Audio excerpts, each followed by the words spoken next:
തിരക്കുള്ള എന്റെ എല്ലാ കൂട്ടുകാർക്കും നമസ്കാരം.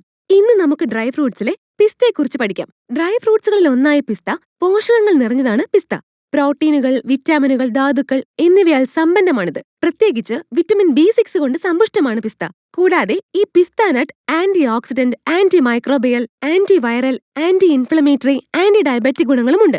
ഇവയിൽ മോണോ, പോളി അൺസാച്ചുറേറ്റഡ് ഫാറ്റി ആസിഡുകൾ ഉൾപ്പെടുന്നു. അതിലൂടെ നമ്മുടെ ശരീരത്തിൽ ഉണ്ടാകുന്ന ഹൈപ്പർ ഗ്ലൈസീമിയയെ നിയന്ത്രിക്കുവാൻ ഇത് സഹായിക്കുന്നു. 2014 ടൈപ്പ് 2 പ്രമേഹ രോഗികളിൽ ഒരു പഠനം നടത്തുകയുണ്ടായി. 12 ആഴ്ചത്തെ പിസ്ത സപ്ലിമെന്റുകൾ പ്രമേഹമുള്ളവരിൽ ഗ്ലൈസമിക് ലോഡ് കുറയ്ക്കുന്നതായി ഗവേഷണം കണ്ടെത്തി. ഇതിലൂടെ പിസ്ത പ്രമേഹ രോഗത്തിന് നല്ലൊരു പ്രതിവിധിയാണെന്ന് കാണിച്ചുവന്നു. നമ്മുടെ ആരോഗ്യത്തിനു വേണ്ടി നിർണായക പങ്കുവഹിക്കുന്ന പദാർത്ഥങ്ങളാണ് ആന്റി ഓക്സിഡന്റുകൾ. ഇവ ശരീരത്തിനുള്ളിലെ കോശങ്ങളെ കേടുപാടുകളിൽ നിന്ന് സംരക്ഷിക്കുന്നു. ഇതുവഴി ക്യാൻസറിനെയും മറ്റു രോഗങ്ങളെയും നിയന്ത്രിക്കുന്നു. അതുകൊണ്ട് തന്നെ ആന്റി ഓക്സിഡന്റുകളാൽ സമ്പന്നമായ ഭക്ഷണങ്ങൾ കഴിക്കുന്നതിലൂടെ ഇത്തരം അവസ്ഥയിൽ നിന്ന് നമുക്ക് രക്ഷപ്പെടുവാൻ സാധിക്കും. നട്ട്സിൽ പൊതുവെ ആന്റി ഓക്സിഡന്റുകൾ അടങ്ങിയിട്ടുണ്ട്. എന്നാൽ പിസ്തയിൽ ഗാമ ടോക്കോഫെറോൾ, ഫൈറ്റോ കെമിക്കലുകൾ, പോളിഫെനോൾ തുടങ്ങിയ ആന്റി ഓക്സിഡന്റുകൾ ധാരാളം അടങ്ങിയിട്ടുണ്ട്. ഇവയെല്ലാം നമ്മുടെ ശരീരത്തിന് വളരെയേറെ അത്യാവശ്യമാണ്. പ്രത്യേകിച്ച് കണ്ണിന്റെ ആരോഗ്യത്തിന് ആവശ്യമായ ആന്റി ഓക്സിഡന്റുകളായ ല്യൂട്ടിൻ, സിയാക്ലാന്തിൻ എന്നിവ ഇതിൽ ധാരാളം അടങ്ങിയിട്ടുണ്ട്. നമ്മുടെ ഭക്ഷണത്തിൽ പിസ്ത ചേർക്കുന്നത് ഇത്തരം നേത്ര പ്രശ്നങ്ങൾ കുറയ്ക്കുവാൻ സഹായിക്കുന്നു. ഇതുകൊണ്ട് തന്നെ പിസ്ത കഴിക്കുന്നത് ശീലമാക്കിയാൽ ഇങ്ങനെയുള്ള അവസ്ഥയിലേക്ക് ആർക്കും പോകേണ്ടി വരില്ല. കുടലിന്റെ മോശാവസ്ഥ, മലബന്ധം, വയറിളക്കം, ക്ഷീണം, ഉറക്കമില്ലായ്മ എന്നിവ ചർമ്മ പ്രശ്നങ്ങൾക്ക് കാരണമാകുന്നുണ്ട്.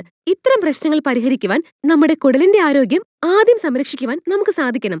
നമ്മുടെ കുടലിന്റെ ആരോഗ്യം നിലനിർത്തുവാൻ പിസ്ത നല്ലൊരു സഹായിയാണ്. പിസ്തയ്ക്ക് കുറഞ്ഞ ഗ്ലൈസമിക് സൂചികയുണ്ട്. ഇതിനാൽ തന്നെയും ഇവ കഴിക്കുമ്പോൾ രക്തത്തിനുള്ളിലെ പഞ്ചസാരയുടെ അളവ് പെട്ടെന്ന് ഉയരില്ല. പ്രത്യേകിച്ച് ഈ പിസ്ത കഴിക്കുന്നത് നമുക്ക് ഭക്ഷണത്തിനോടുള്ള ആസക്തി കുറയ്ക്കുകയും വയറ് നിറഞ്ഞതായി തോന്നുകയും ചെയ്യുന്നു. പിസ്ത ഉപ്പ് ചേർത്ത് വറുക്കുകയോ വറുക്കുന്നതിന് പകരം അതുപോലെ തന്നെ കഴിക്കുകയോ ചെയ്യുന്നത് മികച്ച ഗുണം ചെയ്യും. നിത്യേന 56 ഗ്രാം പിസ്ത കഴിക്കുന്നത് നല്ലതാണ്. ഏത് ഭക്ഷണവും മിതമായി കഴിക്കണം എന്നുള്ള കാര്യം നമ്മൾ മറക്കരുതട്ടോ. നട്ട്സിനോട് അലർജിയുള്ളവർ പിസ്ത പൂർണ്ണമായും ഒഴിവാക്കണം. അല്ലാത്ത പക്ഷം പനി, തിണർപ്പ്, ആസ്മ തുടങ്ങിയ പ്രശ്നങ്ങൾ ഉണ്ടായേക്കാം. പിസ്തയിൽ പ്യൂരിൻ അടങ്ങിയിട്ടുള്ളതിനാൽ ഉയർന്ന അളവിൽ കഴിക്കുന്നത് സന്ധിവാതത്തിനുള്ള സാധ്യത വർദ്ധിപ്പിക്കുന്നു. വറുത്ത പിസ്തയിൽ അക്രിലമൈഡ് ധാരാളമായി അടങ്ങിയിട്ടുണ്ട്.